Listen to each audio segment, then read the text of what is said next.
Inclusive, eu vi um neurocientista falando uma vez que a sanidade é um problema muito complexo para o cérebro, para um cérebro resolver. Então, o que a gente faz? A gente pega esse problema, que é a sanidade, e a gente faz um outsourcing para toda a sociedade. Ou seja, a sanidade não é só o nosso computador que computa e chega é todo mundo junto que chega no que é são.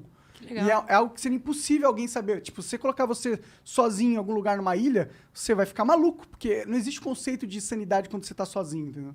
Putz, legal. isso é muito bom, porque aí chega na nossa trajetória dos últimos 2 anos, que a gente estava lá no deserto camelando, falando sobre a gente precisa conversar, porque enquanto sociedade a gente precisa fazer alguns acordos mínimos para coexistir.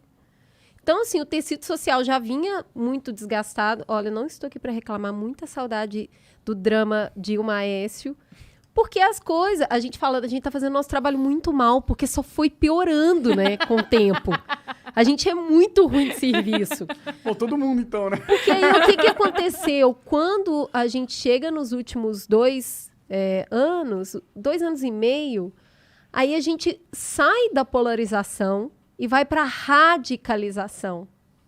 Porque polarizar sempre existiu. Inclusive, os polos, eles se equilibram, né? Os Estados Unidos é sempre isso também. Tem os democratas, tem os republicanos. São sempre polos. Só que aí a gente entrou numa fase de radicalizar, né? Eu estou aqui com a minha certeza, o outro está ali com a certeza dele, e aí esses encontros, eles foram ficando cada vez mais escassos. Ficou mais difícil fazer curadoria, E aí, gente, quem aqui está disposto a falar? Não, mas não é para você vir dar palestrinha, é para você vir conversar. Não, com esse fulano eu não falo. Com aquele ciclano eu não falo. Não, eu vou, mas se for eu sozinho. Para conversar com ninguém eu vou, não. Então, o deserto foi ficando cada vez mais deserto, entendeu? As pontes foram sendo quebradas cada vez mais. E a gente continua lá, uma insistência para tentar fazer esse negócio. O que a gente sente também não é um cansaço, é mais do que isso, até nem sei dizer a palavra, da própria audiência, sabe? Então, assim, quando a gente lançou Mamilos há 8 anos, as pessoas ficaram... Foi como chuva no deserto, sabe? Nossa, finalmente, um lugar onde a gente pode conversar e a gente pode assumir que a gente não entende sobre as coisas. Tipo, eu não tenho como ter uma opinião sobre parto. Eu não sei ainda. Por que as pessoas têm tanta certeza? Eu não li nada, não sei nada. Então, que legal que aqui a gente parte do zero e explica as coisas e explora possibilidades diferentes e tal. Nossa, que bom. Achei meu lugar, achei minha tribo. Com o tempo, mesmo as pessoas que nos acompanharam na jornada começaram a ficar tão machucadas por esse embate diário que elas começaram a não dar conta mais do desafio de ouvir o diferente. Ouvir o diferente começou a nos machucar cada vez mais. Então, assim, hoje eu podia... Quando a gente lançou, eu podia ouvir o Monark e ele falar coisas que eu não concordava e aquilo só era... Eu não concordava, ponto. Hoje, se o Monark vai lá e fala as mesmas coisas que ele falava há 8 anos atrás, eu nunca mais quero ouvir.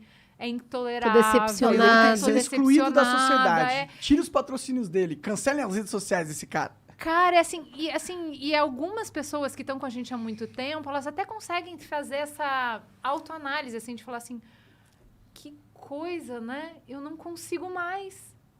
Não é que vocês estão erradas, eu vou parar de ouvir porque eu não dou mais conta de ouvir uma pessoa falar coisas que eu não concordo. Mas o que você acha que levou as pessoas a terem esse comportamento? Eu tenho uma... Uma teoria. Uma teoria. Que foram a forma com que os algoritmos das redes sociais se manifestaram. Eu nem digo que foi a forma com que eles foram programados, porque esses algoritmos eles são inteligências artificiais que a forma com que eles funcionam é decidida por eles mesmos. Né? Então, nem mesmo os caras que programaram inicialmente o algoritmo entendem realmente qual é a lógica pela qual eles operam. E, infelizmente, parece que a lógica pela qual eles operam só fomentou essa radicalização. Porque o que ele faz? Ele quer sempre entregar algo que você quer assistir. E como você mesmo disse, a gente não quer ver o cara que discorda, a gente quer reforçar as nossas próprias ideias. Mas tem também o lance que as coisas que os assuntos a serem concordados ou discordados, assim, debatidos, eles podem ser, eles, pelo menos aí recentemente, se tornaram fundamentalmente excludentes. Por exemplo, porra, se você for falar pra mim aqui na minha frente que não vai tomar vacina porque a vacina não funciona pra Covid, o caralho, não sei o que, não sei o que, não sei o que, porra, isso é algo que... Nossa... Choca porque é uma burrice muito grande. Mas... Então, e qual seriam os argumentos e Então, tal? eu acho que aí a gente entra numa parte interessante dessa conversa, que é, beleza, quem eu devo escutar, então? Tem que escutar todo mundo. Qual que é a linha de corte? E aí a gente teve que se fazer essa pergunta também. E o que vocês fizeram? Me ensina. Cara, eu acho que a gente voltou para a raiz, voltou para o nosso princípio, que é dialogar, não é? Então, as pessoas que estão convidadas, aptas a sentar na nossa mesa, são pessoas que respeitam os direitos humanos, acreditam neles, respeitam e acreditam na democracia. E a democracia parte do princípio de discordar, De conviver com quem de você discorda, né? coexistir, que é, nós três vamos votar aqui, nós quatro vamos votar aqui se eu devo tomar mais uma tacinha de vinhos e tal. E aí, pode ser que eu perca e eu tenho que coexistir com as pessoas que votaram e eu perdi essa votação. Então, no momento de radicalização, o que a gente fez foi isso, foi falar assim, não, ainda tem pessoas inteligentes e bem intencionadas que discordam de uma maneira inteligentíssima. O que a gente precisa fazer é excluir os radicais, porque não existe diálogo com fascismo, que é, o fascismo é o princípio da intolerância. eliminação. Eu elimino o outro. Sim. Então, qualquer pessoa que está pregando eliminar, está pregando uma violência de eliminar o outro, aí a gente... Não é só eliminar, Não né? conversa. É desumanizar, né? Porque quando a gente fala de fascismo, é todo o sistema que tentou eliminar Pode uma votar, classe gente. de Eu ganhei, né? pessoas. Pode. Acho que como... Ela parte do... Primeiro, para você poder eliminar uma categoria inteira de pessoas, você precisa primeiro desumanizar essas pessoas. Você precisa dizer que não é tão gente assim. Sim. Porque a gente, que nem nós, que tá aqui nessa mesa, merece viver, merece prosperar, merece uma vida digna, merece dignidade, merece respeito. Agora, as outras pessoas, o outro não merece, né? O outro. Que outro? Qualquer Aquele outro, outro. aquele outro. Então, assim, específico esse tipo de divisão de sociedade, de divisão da humanidade em categorias, né? O outro que votou naquele, o outro que tem esse jeito ou aquele, que tem essa ideia ou aquela, que nasceu desse jeito ou nasceu do outro. Toda vez que a gente começa com o jeito de se referir, as ideias que a gente coloca, em que a gente vai desumanizando quem está num grupo diferente do nosso, isso não cabe dentro do Mamilos. Isso não dá. E aí, falando de antivax, a gente precisa conversar sobre o antivax. Não necessariamente ouvindo um antivax. Exato. Mas a gente precisa entender por que essas pessoas estão pensando dessa maneira. Poderia ser interessante também ouvir um antivax. Eu acho que aí a gente... Ainda mais se ele fosse muito inteligente. Cara, essa é uma questão muito importante, porque quando você dá palco para uma pessoa muito inteligente, mal intencionada, você também está correndo o risco de propagar uma mensagem muito séria. Mas é só se você não tiver argumentos pra rebater o do cara, né? Assim, eu entendo o seu ponto, eu acho que tá cada vez mais tênue essa dança sobre quem deve ser ouvido, em que lugar essa pessoa deve ser ouvida. Mas os ensaios que a gente tem sobre isso, eu acredito que a gente precisa ter regras mínimas. Tem alguns consensos sociais que nós já estabelecemos que não vale a pena ser questionado. Isso. Porque eles envolvem questões muito sérias como vida. Então, assim, vamos combinar aqui, não vale a pena questionar se a Terra é redonda ou plana. Mano, já passamos desse ponto. Isso aqui a gente já decidiu. Não vale a pena. São consensos É que eu não sei mínimos, se eu entendeu? concordo se não vale a pena, no sentido que, se a gente está discutindo, é porque existe uma necessidade de discussão da sociedade.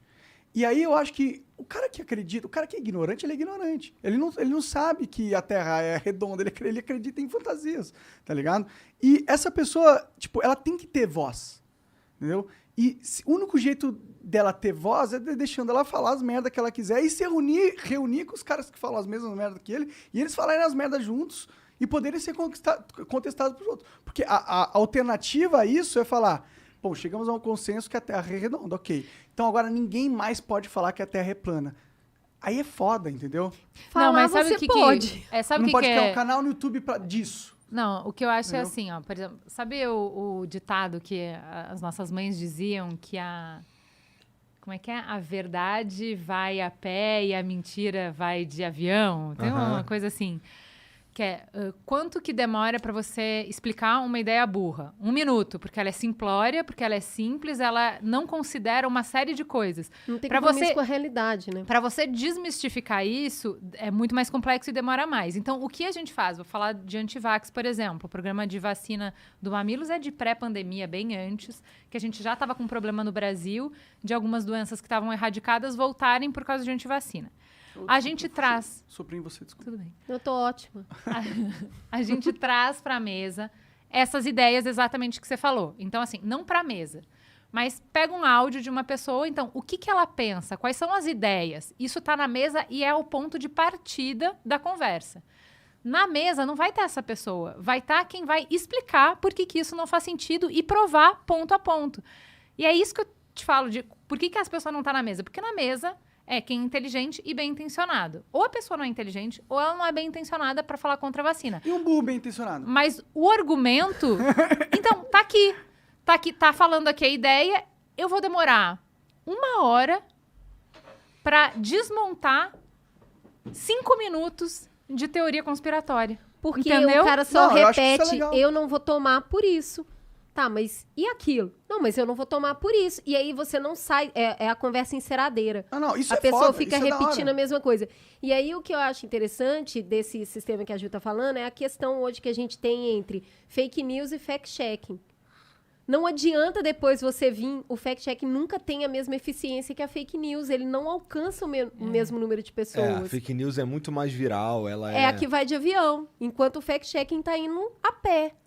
Eu entendo tudo isso, mas eu acho que a gente tem que também... Mas você entendeu? Eu acho Não, que a eu pessoa entendo. pode falar. Fala. Eu acho foda, E a com gente certeza. faz um programa sobre isso, porque a discussão tem que existir. Se as pessoas não estão tomando vacina, tem que se discutir sobre isso.